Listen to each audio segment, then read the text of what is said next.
অসমবাসী ৰাইজলৈ এটাই আহ্বান জনাম যাতে আমাৰ এই পবিত্ৰ শ্ৰী শ্ৰী কলীয়াগোসাঁই থানখনলৈ আহে। Good morning. এতিয়া টাইম হৈছে 10টা। আমি এতিয়া 10টা বজাতে পূৰা ওলাই কৰি ল'লোঁ এনেকৈ চাদৰ মেখেলা পিন্ধি আমি এতিয়া যাবলৈ ওলাইছোঁ। ৰাইডিং ইয়াতে আছে কলীয়াগোসাঁই থান। আমি সেই থান ভাগলৈ যাওঁ যিহেতুকে ভাদ মাহত এনেকৈ নামঘৰত গৈ মেলি মানে ভালো লাগে আৰু যেনেকৈ যাবও লাগে বহুত ভাল গ'লে। আমি এনেকৈ ওচৰৰ খুৰীহঁত বৌহঁত আমি এনেকৈ মিলি কৰিয়ে যাম, গোটেইখিনি একেলগে গ'লে ভালো লাগে। তাকে ভাবিলোঁ আপোনালোককো দেখাওঁ বোলো ক'তনো আছে কি আছে, আপোনালোকো আহিব পাৰিব।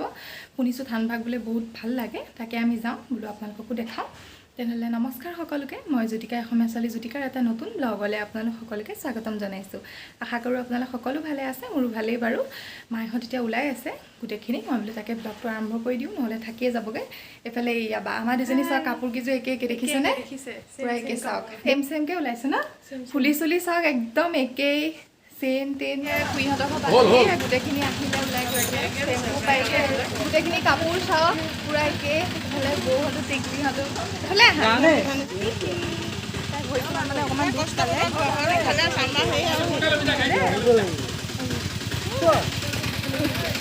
চব টেম্পুত বহিছে আৰু গোটেইখিনি।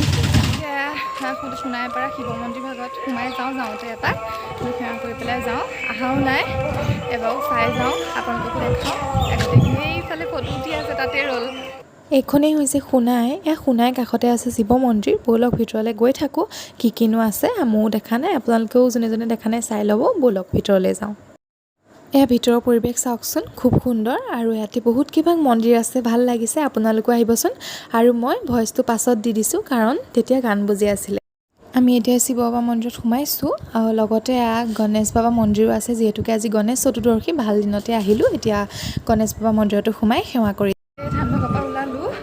তালৈকো যামগৈ যে আকৌ কলীয়াগোসাঁই থানলৈ, দেৰি হৈ যাবগৈ, 11টা বাজিলে। এতিয়া যাওঁ। সেয়া কলীয়াগোসাঁই থানলৈ সোমোৱা মেইন বাটচৰা ভাগ। এই জেগাখিনিক কৰচুং সত্ৰ বুলি কয়। আপোনালোকে আহিলে এই বাটচৰাটো দেখিলেই চিনি পাব। সেয়া আমি পালোহি, সেয়া থান ভাগ।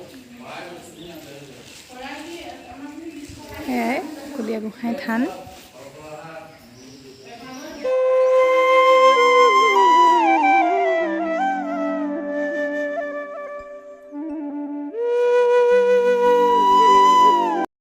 চাহৰ ব্যৱস্থা কৰিছে, মানে ঘৰৰ পৰা বনাই লৈ আহিছিলে।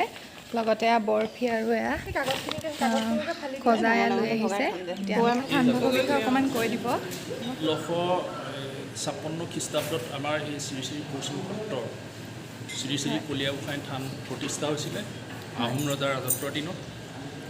আৰু এই সত্ৰখনত একাদিক্ৰমে 407 বছৰ শ্ৰী শ্ৰীকৃষ্ণৰ জন্মোৎসৱ ভাগ 4দিনীয়া কাৰ্যসূচীৰে সমূহ কৰচুং সত্ৰ ৰাইজ তথা অসমৰ ভক্তবৃন্দসকলৰ উপস্থিতিত 4দিনীয়া কাৰ্যসূচীৰে অনুষ্ঠিত হয়। আমাৰ এই বছৰটোৰ ভিতৰত ভাদ মাহটো আমাৰ 14 প্ৰসংগ চলি থাকে। আৰু সেই 14 প্ৰসংগৰ অন্তৰত আমাৰ ইয়াত নাম সামৰণি অনুষ্ঠানটো হয় 31 ভাদত।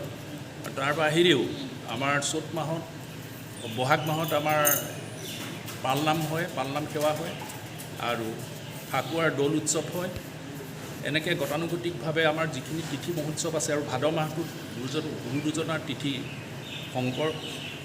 মহাপুৰুষ শংকৰদেৱ আৰু মহাপুৰুষ মাধৱদেৱ দুইজনৰ তিথি উলহ মালহেৰে গোটেই কৰচুং সত্ৰ ৰাইজে সমবেত হৈ আমাৰ এই শ্ৰী শ্ৰী কৰচুং সত্ৰৰ শ্ৰী শ্ৰী কলীয়াগোসাঁই থান প্ৰাংগণত অনুষ্ঠিত কৰে। আৰু ইয়াত যিহেতুকে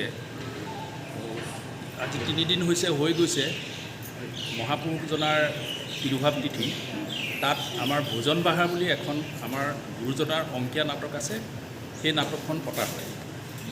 এনেকৈ আমাৰ এই পৰম্পৰাগতভাৱে প্ৰায় 14 পুৰুষীয়া এই সত্ৰখন এনেকৈয়ে চলি আছে ভকত বৈষ্ণৱৰ সহযোগত। এই সুযোগতে মই সমূহ অসমবাসী ৰাইজলৈ এটাই আহ্বান জনাম যাতে আমাৰ এই পবিত্ৰ শ্ৰী শ্ৰী কলীয়াগোসাঁই থানখনলৈ আহে, তেখেতৰ আশীষ লয় আৰু সকলো ভক্তপ্ৰাণ ৰাইজে আহি ইয়াত যাতে তেখেতৰ চৰণত আশীষ প্ৰদান কৰে। এই মই মানে নজনা কিছুমান গম পালোঁ, আপোনালোকেও নাজানে যদিও শুনি পেলাই গম পাইছে। ভাল লাগিলে বাৰু, আপোনালোকো আহিব পাৰিব, বহুত ভাল লাগে থানভাগ, আহিব আপোনালোকে। এয়া এতিয়া খোল প্ৰসংগ কৰি আছে, ইফালে আমাৰ ইয়াত বহি আছে গোটেইখিনি।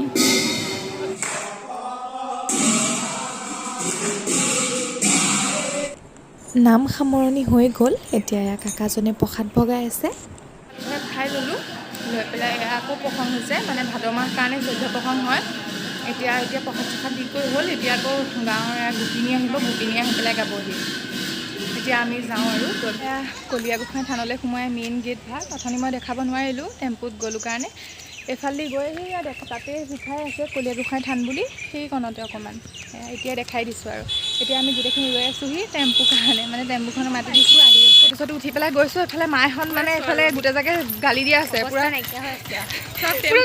টেম্পু আছে ক'ৰবাত, আমি খোজকাঢ়ি গৈ আছোঁ ফটো উঠিবলৈ, মানে ভিডিঅ' কৰিবলৈ আমি পূৰা হেৰি হৈ আছোঁ।